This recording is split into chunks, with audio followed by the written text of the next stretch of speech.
Last week on part 1. Okay guys, so here we go.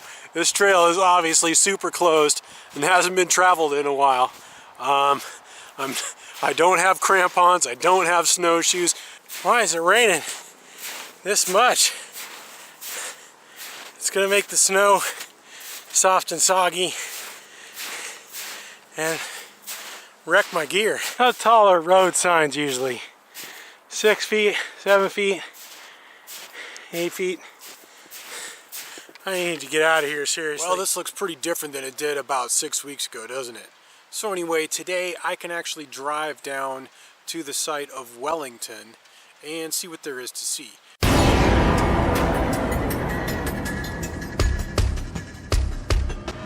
Here, we've parked here at 3,100 feet. I was curious actually to the elevation here, and apparently the snow shed is not far down the trail, and where the avalanche disaster happened is right up in there. Okay, well, there are some kind of self-guided tour trail markers here that kind of give you a little history background of the basic area and where things are. They're on that map that you can barely read anymore. You can kind of see here remnants of the foundation of something. And down there is the Ty River. Here's another marker here talking about the runaway track. Runaway track was used to slow and stop trains with defective or weak brakes. Trains coming through the tunnel and moving through town automatically routed to the runaway track unless the train engineer signaled with a whistle that all was okay. This is a concrete snow shed, and it was built for snow tumbling down from the mountain to go over the top of the train in the case of an avalanche emergency. Unfortunately, it was too little, too late. 1911 to 1923, to protect the site of the 1910 avalanche, they built this half-mile double-track snow shed.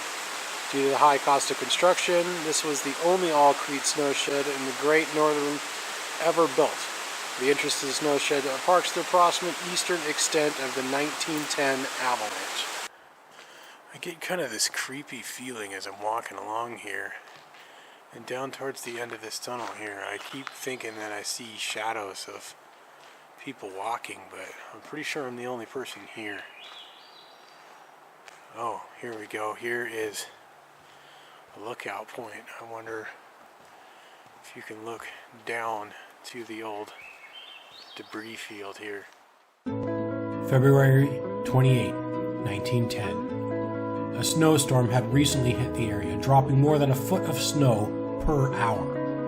A passenger train and a mail train that had just left Spokane, Washington, were stranded here in Wellington. But the northwest weather soon took a turn, and a warming trend hit, and smote the mountainside with warm temperatures and driving rain. Shortly after 1 a.m. on March 1st, a lightning strike hit the side of Mount Windy and sent a 3 square mile solid chunk of snow careening down the mountain. The avalanche missed the bulk of the city, but was a direct hit on the train depot, sending both trains and over 100 passengers down into the Ty River Valley. Only 27 survived.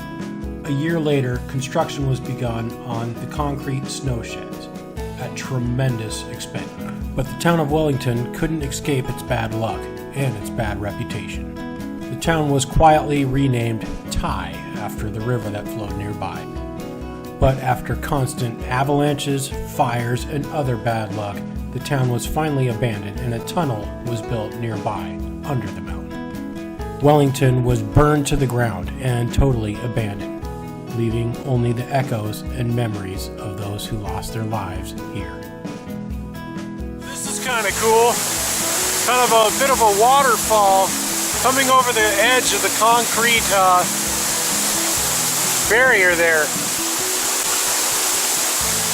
Now you can see exactly why they were built over 100 years ago, to protect the railroad that used to run along this trail. Well, these here look like wild mountain strawberries. They grow here, and they grow in the Olympics, and they're little tiny strawberries, but darn are they good. And I'm not much of a pancake guy, but there ain't nothing better when you're camping, making some pancakes with some wild mountain strawberries, maybe some blueberries, some Bisquick, and some water you just filtered right out of the river. Let's get eating. That's still pretty cool, isn't it? Awesome. Well, being the geek that I am, I kind of feel like I'm walking through the halls of Khazad-dûm or something like that. But anyway, I hope you enjoyed coming with me on this little adventure to Wellington and the Wellington site. And if you like these and all my other adventures, please let me know by giving me the thumbs up.